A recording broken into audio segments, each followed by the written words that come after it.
La invitación de boda llegó una tarde ventosa, justo cuando firmaba un contrato con el que solo había soñado 10 años atrás.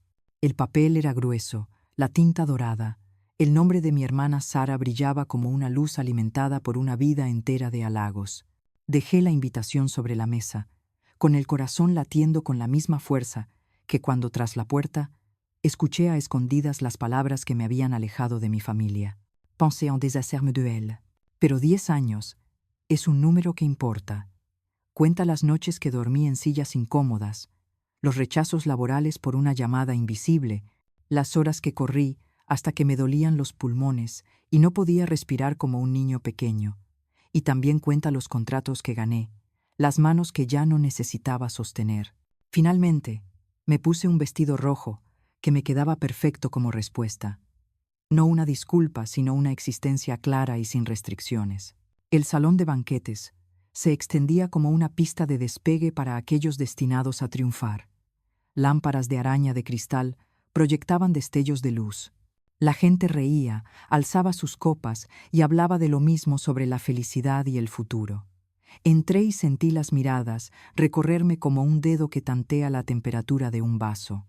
Desconocidas, cálidas, cautelosas. Nadie me reconoció de inmediato, y eso me tranquilizó un poco, hasta que vi a mis padres.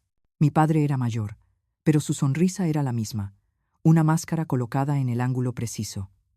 Mi madre estaba a su lado, inclinándose ligeramente hacia él, como por costumbre.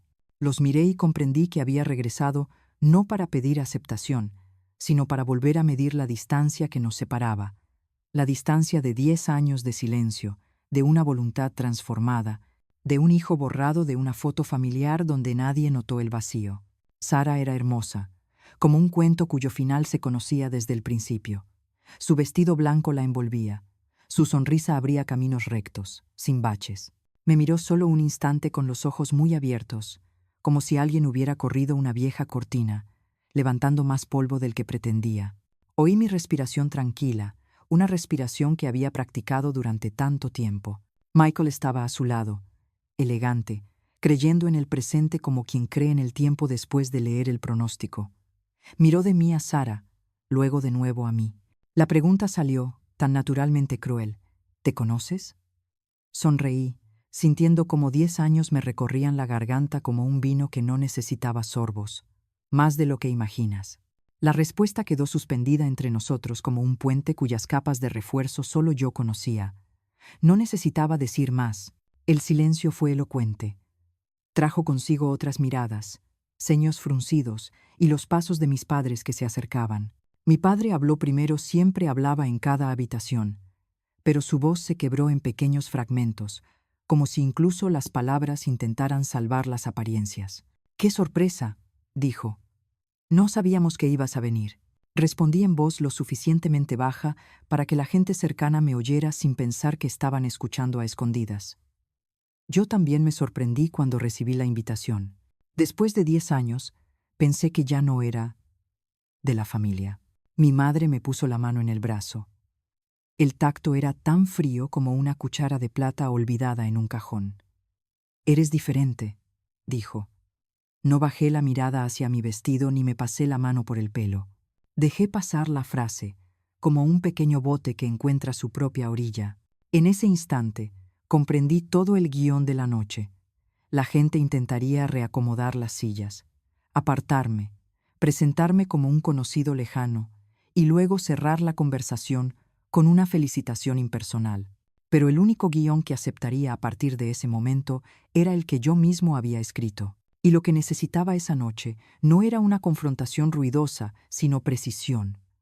Colocar cada pieza en su lugar para que mañana, la semana que viene, el mes que viene, las cosas no volvieran a ser iguales.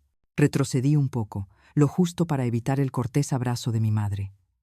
Desde ese pequeño ángulo vi algo interesante. Sara me observaba no como una rival, sino como un espejo recién limpiado. Había preocupación en sus ojos, ira y un atisbo de algo parecido al arrepentimiento. Minúsculo, pero presente. Michael seguía de pie junto a ella, pero su hombro estaba ligeramente girado hacia mí. Sabía que esa noche había formulado una pregunta, aunque no la dije en voz alta. Si su amor era lo suficientemente fuerte, resistiría a la verdad. Si estaba construido con piezas ocultas, una suave brisa bastaría. Y al otro extremo de la mesa, vislumbré un rostro familiar, Gabriel, que me miraba con los ojos de quien sabe lo que es ser expulsado y luego aprender a levantarse. Pero esta noche no es momento de vengarse. Esta noche es momento de abrir el viejo cuaderno, de reescribir la primera página con un trazo decisivo. Levanto mi copa, sin tocar a nadie, y dejo que el alcohol me recuerde que hay cosas que debo aprender de nuevo. Cómo estar en la misma habitación con alguien que me ha herido sin dejar que ese dolor me defina. Sonreí para mis adentros al pensar en el nombre que me habían puesto, la chica fea. Curiosamente, toda historia necesita una etiqueta para empezar, pero para terminarla, hay que tener el valor de arrancarla. No vine aquí para recuperar mi lugar en la foto familiar. Vine para demostrar que aún existía, aunque ningún marco pudiera contenerme.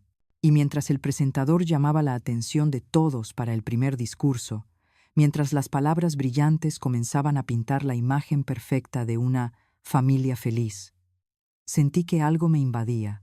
Si alguien quería entender por qué había entrado en esa sala con un vestido rojo, necesitaba saber con qué ropa había salido de mi antigua casa. No solo lágrimas, sino también el silencio de una noche de graduación. Una maleta hecha a toda prisa. Una partida sin despedida. Desde un rincón de la habitación, vi a Sara tomar la mano de su esposo, a mis padres asentir con la cabeza a cada palabra, y decidí, antes de cualquier otro anuncio esta noche, contaría lo que habían omitido de la historia durante los últimos 10 años. No para pedir lástima, para poner la verdad en su lugar. Porque para comprender cómo una invitación de boda puede reabrir una herida, hay que saber cuán profunda fue la puñalada. Y esa puñalada comenzó la noche en que escuché una frase aparentemente aleatoria. La noche en que mi juventud quedó resumida en una sola palabra. Respiré hondo. Era hora de retroceder en el tiempo, pero no para revivirlo, sino para medir cuánto había avanzado. Todos me vieron esta noche roja, serena, pero nadie vio los 10 años de silenciosa transformación personal. Todo empezó con una frase aparentemente inocua. La chica fea que se graduó. No solo arruinó la noche de la graduación, me redefinió en la historia familiar. Un vacío que borrar. El primer mes que me fui de casa, dormí en un sofá tan duro como el marco de una puerta vieja.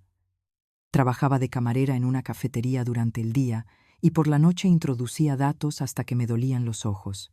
Aprendí a contar mis ahorros como si fueran la respiración. Si sobrevivía, seguiría adelante.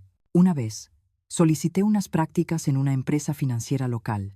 El gerente tomó mi solicitud, sonrió y la puso en la pila de las no prioritarias.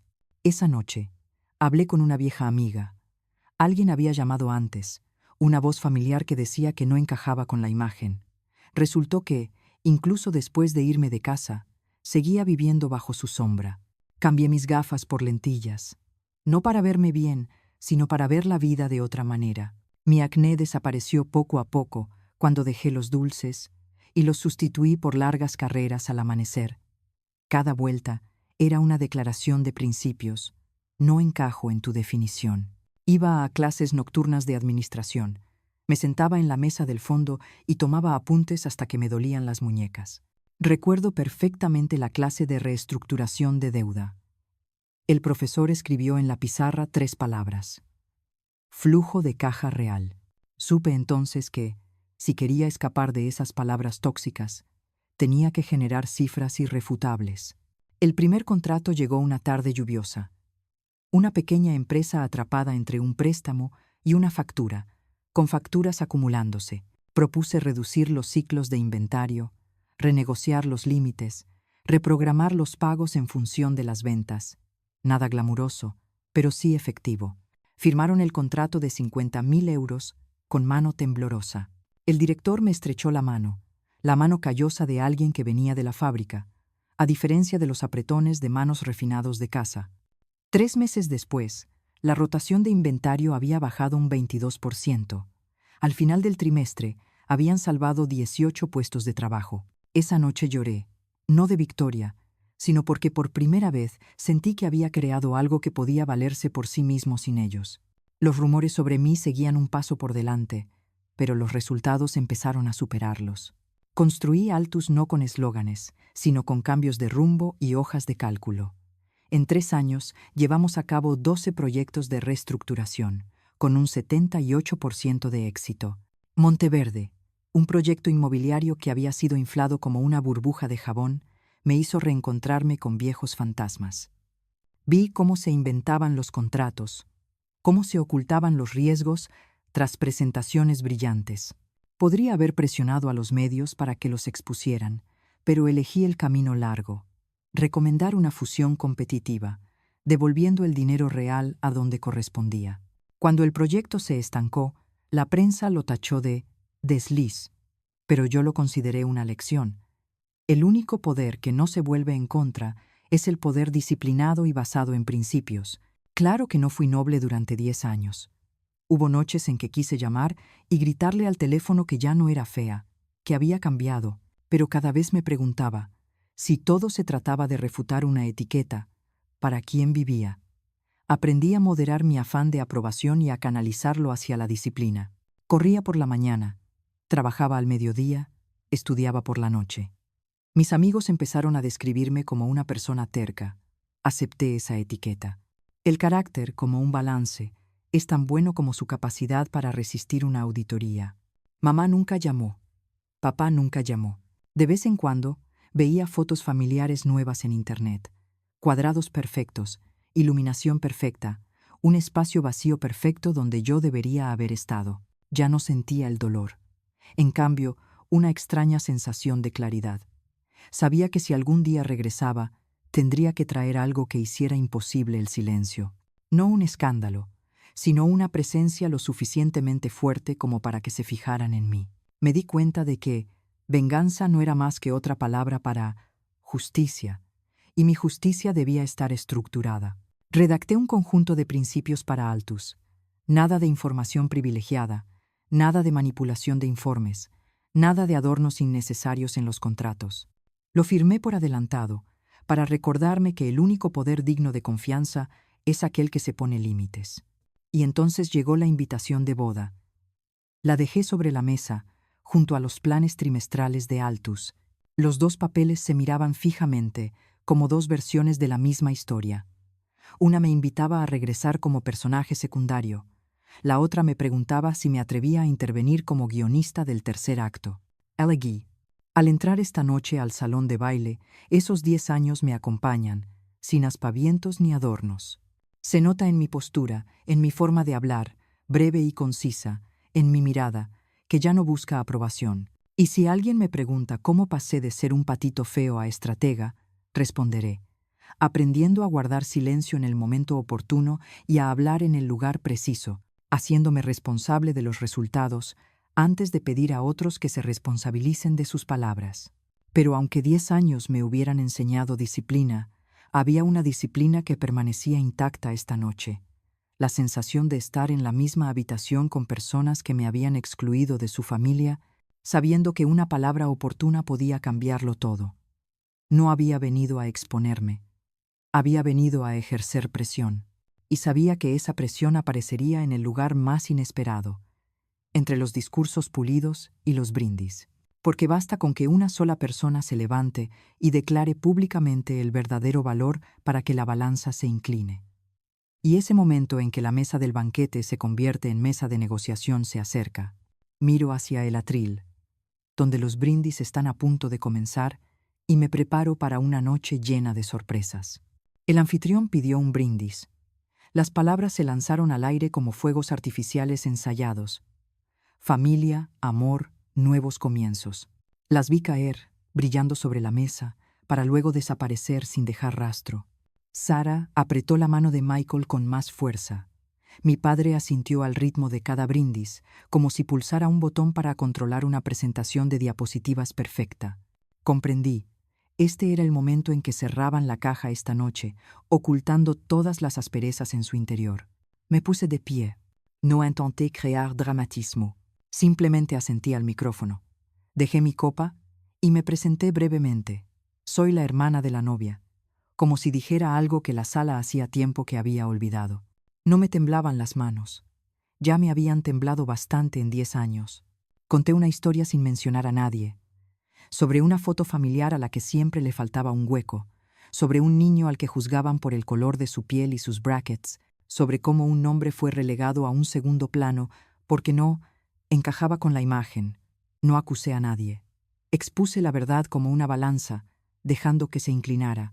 Vi a Michael inclinar la cabeza levemente, no por vergüenza, sino mientras recomponía los fragmentos que faltaban de la historia de Sarah. Nuestras miradas se cruzaron y luego se dirigieron a su esposa.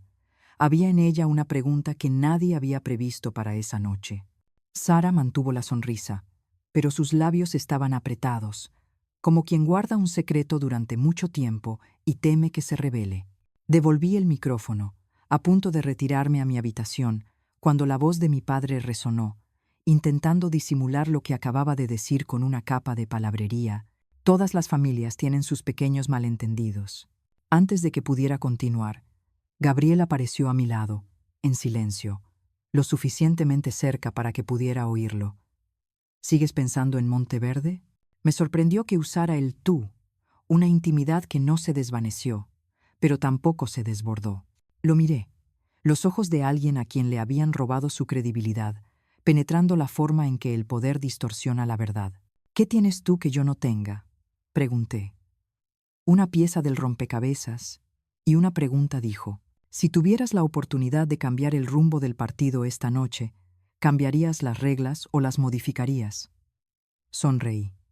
Llevaba años haciéndome esa pregunta, pero antes de que pudiera responder, la habitación dio un vuelco. Frank Fuentes salió. No golpeó su vaso. Simplemente pronunció mi nombre, con claridad y audible en cada rincón. Señores, esta noche ha descubierto un talento que el nuevo industrial ha decidido ignorar, Lucy Martínez. Por primera vez esa noche, reinó un silencio absoluto. Vi a mis padres con una sonrisa congelada. Frank continuó, cada palabra con la precisión de quien coloca ladrillos. Fuentes Corporation desea invitar a Altus como socio consultor para su plan de expansión en el sur. Presupuesto inicial: 5 millones de euros. El número cayó sobre la mesa como una bola de acero. Rodó por las miradas, deteniéndose en mi padre. Nunca había visto sus ojos así. No reflejaban ira ni desprecio, sino una especie de cálculo traspasado por la verdad.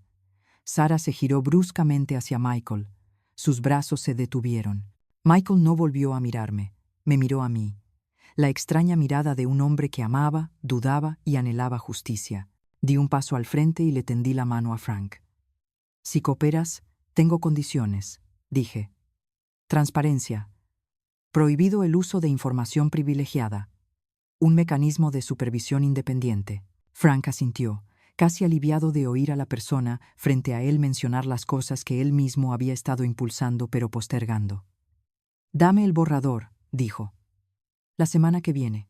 Los teléfonos empezaron a iluminarse por toda la habitación casi por reflejo. Mensajes, notas, cálculos mentales. Mi padre se acercó, con una sonrisa forzada por la cortesía. Tu oportunidad, dijo. No me inmuté. No fue la oportunidad lo que te trajo aquí, respondí. Fue la disciplina. En una esquina, el presentador intentó retomar el ritmo del programa lanzando un ramo de flores. Sarah se subió al atril, se giró, contó 1, 2, 3, y el ramo salió volando siguiendo su trayectoria predeterminada. Yo estaba fuera del círculo y vi cómo aterrizaba en las manos de una chica que se parecía a Michael. Se oyeron algunos vítores. No me molestó, era un ritual del azar, y yo hacía rato que había dejado atrás esa etapa. Gabriel se acercó y me puso una tarjeta blanca en la mano. Mañana hablaremos más de Monteverde, pero esta noche hiciste lo que nadie más se atrevió. Obligaste a esta sala a mirar hacia otro lado. Sostuve la tarjeta, sintiendo el peso de lo que estaba por venir. No una bendición, sino una consecuencia. Frank se detuvo una vez más, lo justo para susurrar. A veces, la justicia necesita aliados inesperados, le respondí. Y reglas claras. Sonrió y se retiró, dejando tras de sí una serie de miradas que intentaban reordenar las proporciones de poder en su mente. La noche no era más ruidosa, pero su ritmo había cambiado. Los brindis ya no eran cortinas, sino detonantes. Los micrófonos ya no eran accesorios, sino pruebas. Y la alianza inesperada acababa de ocurrir ante los ojos de quienes creían controlarlo todo. Sabía que había colocado mi silla en el lugar adecuado, a la luz, sin pedir permiso. Pero la luz siempre pone a prueba a la oscuridad. Al salir del salón para recuperar el aliento, mi teléfono vibró. Un breve mensaje de un número desconocido. Sobre Monteverde, más allá del contrato. Hay esto. Miré la pantalla, sintiendo cómo cambiaba el pulso en mis oídos. Los cimientos que acababa de colocar eran sólidos, pero el verdadero terremoto, lo comprendí, vendría de lo que yacía bajo tierra. Filtraciones, secretos y un corazón que empezaba a pagar el precio de tantos años fingiendo ser fuerte. Regresé al salón de banquetes, apenas esbozando una sonrisa. La noche había terminado. Lo que sucedía al día siguiente determinaría quién seguiría en pie, y para seguir en pie tenía que elegir entre romper las reglas o reestablecerlas. Una decisión que pronto se me presentaría en cuanto se abriera la siguiente puerta. El mensaje de texto de esa noche fue como una piedra arrojada a un estanque, luchando por mantenerse a flote. Sobre Monteverde, no solo el contrato, está esto. A la mañana siguiente, antes de terminar mi café, me senté frente a Frank y Michael en la sala de conferencias acristalada. Sobre la mesa había un grueso expediente, y el teléfono de Michael yacía boca abajo, como un pecador sincero. Sara lo contó todo, empezó Michael con voz ronca. Admitió haber compartido información estratégica con su padre, creyendo que era su deber como hija. No dijo nada más, pero vi el enrojecimiento en sus ojos, las huellas de una noche en vela y una confianza rota. Frank juntó las manos y me miró fijamente. Tenemos pruebas de una fuga. La solución más rápida: demandar, públicamente. Esto disuadirá y evitará daños. Habló con la voz de alguien que había sobrevivido a una guerra empresarial. Firme, fría, precisa. Observé el gráfico de la cotización en la pantalla. La curva acababa de contraerse un 3%, como una pequeña grieta que podría extenderse rápidamente con la entrada de agua de lluvia. Si asentía, todo se precipitaría por una pendiente resbaladiza. La demanda, la prensa, el nombre de Martínez en los titulares. Era la justicia rápida, por la que había rezado 10 años atrás. Pero otra punzada me inquietaba: las réplicas, obreros, inversores minoristas, gente que jamás había estado en esa sala. Intentaba ver a través del cristal. Tras cada decisión había rostros que nadie recordaba. Pedí 15 minutos. En el pasillo llamé a Sara. Contestó de inmediato, como si hubiera estado esperando fuera de la tormenta el primer resquicio. Me lo contó Michael, dije. Hubo un silencio, luego un suspiro. Creí que estaba protegiendo a mi familia. ¿Qué familia?, pregunté con una extraña calma. ¿La familia que me usa como conducto para cosas que no deberían fluir?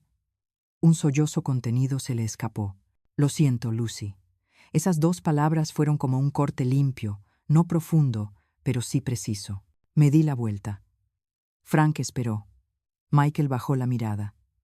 No defiendo la filtración, dije, pero tampoco voy a construir justicia sobre un montón de cenizas que gente inocente tiene que limpiar. Quiero una solución que nos mantenga en pie y que los obligue a arreglarlo, no a derrumbarse. Propuse una solución temporal: controles internos urgentes, bloquear los canales sensibles, rastrear las fuentes y una ronda de transparencia sobre Monteverde, no para defendernos, sino para frenar la publicidad barata. Frank me miró fijamente durante un largo rato y luego asintió. Rendir cuentas es distinto de vengarse. De acuerdo. La reunión terminó con tareas concretas. Mientras caminaba por el pasillo, sonó el teléfono de mi madre.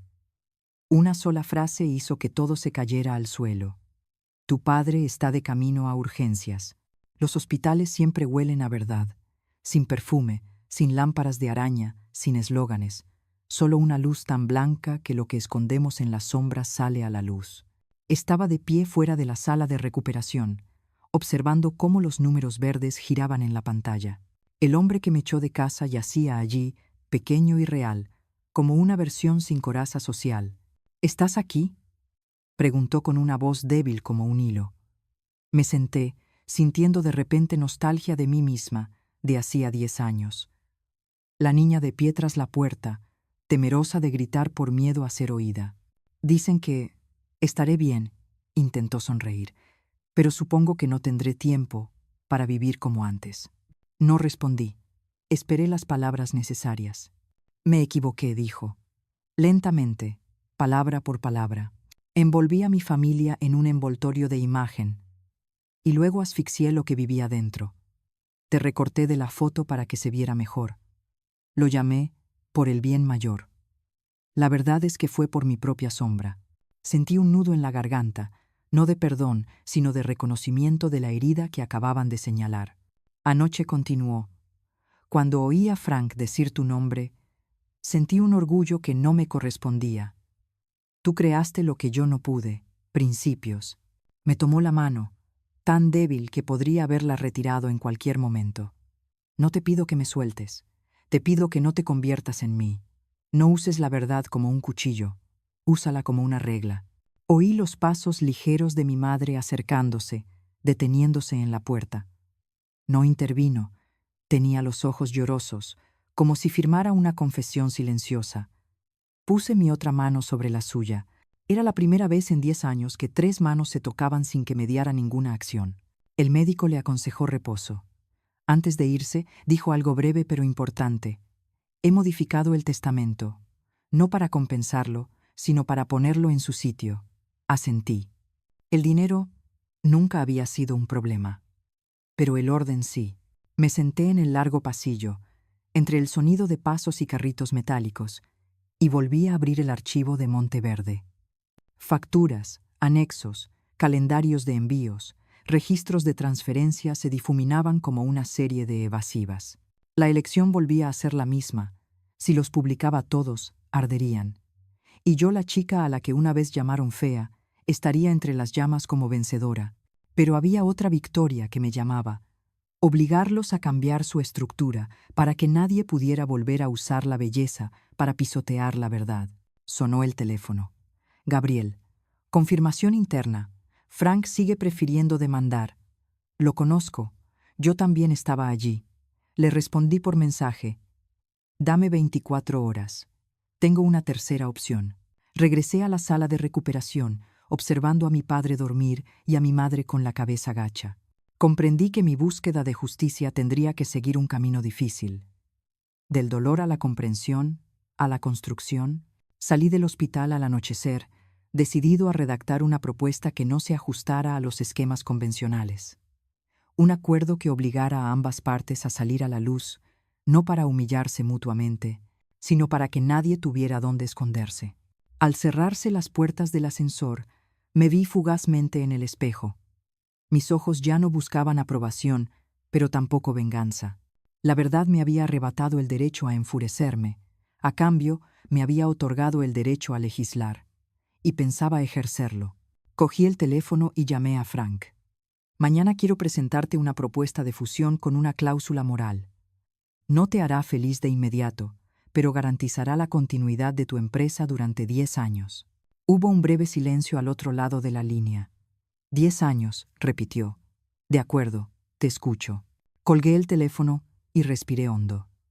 La balanza se había inclinado anoche con un nombre pronunciado correctamente. Esta noche se sellaría con un conjunto de reglas inflexibles, y eso sería el preludio de lo que tenía que hacer a continuación: reescribir las reglas para que nadie fuera borrado de una foto simplemente porque no le gustara al fotógrafo. A la mañana siguiente, me presenté ante el escritorio de Frank con una propuesta que no se encuentra en ningún curso de MBA, un compromiso lo suficientemente firme como para no romperse, pero lo suficientemente flexible como para no sufrir consecuencias. No he venido a pedir clemencia, comencé. He venido a imponer mi autoridad. Frank se recostó en su silla, con las manos entrelazadas sobre el pecho. Michael se sentó a su lado, con la mirada oscura pero brillante. Gabriel permanecía de pie contra la vitrina, en silencio, como un signo de interrogación. Pasé la primera página. Altus propone una fusión condicionada entre Fuentes, la Unidad de Desarrollo Nuclear y Martínez, con la consiguiente escisión de la división inmobiliaria. Altus actuará como tercero supervisando la implementación sin atajos, sin puertas traseras. Esbozo 4 términos éticos, cuestiones que se adentrarán en terreno resbaladizo. Primero, un nuevo gobierno corporativo con 5 puestos independientes. Poder de veto sobre cualquier proyecto que supere un umbral de riesgo y actas periódicas para los pequeños accionistas. Segundo, fondo de reembolso para pequeños inversores de Monteverde, con un límite de 2 millones de euros y desembolsos basados en el avance de la verificación. No se trata de una disculpa, sino de una rectificación documentada. Tercero, juramento de no uso de información privilegiada, formación obligatoria, controles periódicos. La primera infracción conlleva la pérdida de la bonificación y la segunda, la expulsión del puesto. Cuarto, auditorías externas trimestrales durante los primeros 24 meses. Todos los informes deben ser firmados por un tercero. Frank contempló la página del fondo de reembolso durante un buen rato, con la mirada ligeramente baja. Caro, asentí. Más caro es dejar que una sombra te persiga durante 10 años. Michael levantó la vista. Lo apoyo. Gabriel sonrió levemente. Lo comprendió. Esas cifras eran un muro de viento, no una vela fanfarrona. ¿Y Martínez?, preguntó Frank, como si su ausencia fuera un factor incómodo. Respiré hondo. Me escuchará, pero no como un padre, sino como un accionista obligado a madurar. Cuando regresé, el hospital aún olía a antiséptico. Papá estaba despierto, mamá sentada a su lado, Sara en silencio en la puerta. Dejé la propuesta a los pies de la cama. No puedes salvar un imperio, dije, pero puedes salvar su estructura. Señalé la primera cláusula. Usaste la imagen como muro. De ahora en adelante, los muros son la norma. Leyó despacio, deteniéndose en la palabra reembolso. Te enseñé a proteger tu reputación, dijo en voz baja. Ahora estoy aprendiendo a proteger la verdad. Sara tocó el borde del papel. Firmaré la capacitación y las reglas para mi equipo. Mamá me miró, asintió levemente, no pidiendo perdón, solo reconociendo la importancia del momento. Le pregunté sin rodeos. Papá, ¿estás dispuesto a volver a un rol de asesor, sin participación operativa durante los primeros 24 meses? Asintió, con los ojos cansados pero brillantes. Acepto. No porque me obligaras, sino porque finalmente comprendí que no fuiste tú quien me venció, sino lo que yo creía que era poder. La reunión para redactar el borrador tuvo lugar en la sala de conferencias de Fuentes. La luz del mediodía era intensa, iluminando todos los rostros. Acomodé las sillas, Frank y el asesor jurídico frente a Martínez. Michael en el centro, como un puente. Altus a la cabecera de la mesa, no más alto, sino en el lugar adecuado. Comencé con una frase poco común en las negociaciones. Antes de firmar, lean en voz alta la regla 3. Prohibido el uso de información privilegiada. Algunos fruncieron el ceño. Lo permití, porque esos gestos eran una costumbre que debía cambiar. Frank firmó primero, con mano firme. Cuando le tocó el turno a mi padre, le temblaba un poco la mano. Pensé que me miraría buscando mi aprobación. No lo hizo. Miró las palabras auditoría externa y firmó. El temblor no debilitó la firma, sino que fortaleció la voluntad. Al llegar a la página de reembolsos, se produjo una pausa pesada. Era un momento en el que cualquier disculpa o justificación parecía más fácil que un simple número de transferencia. Firmaré, dijo, y la pluma tocó el papel. Oí cómo Michael respiraba aliviado. Gabriel abrió su calendario y detalló el plan de implementación. Semana 1 para finalizar la lista de pequeños inversores, Semana 2 para anunciar el calendario de pagos, Semana 4 para finalizar el nuevo marco de control.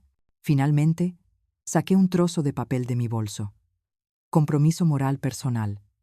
Lo firmé primero, y luego se lo ofrecí a mi padre.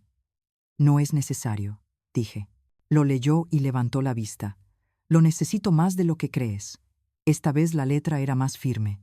A continuación, se celebró una rueda de prensa interna.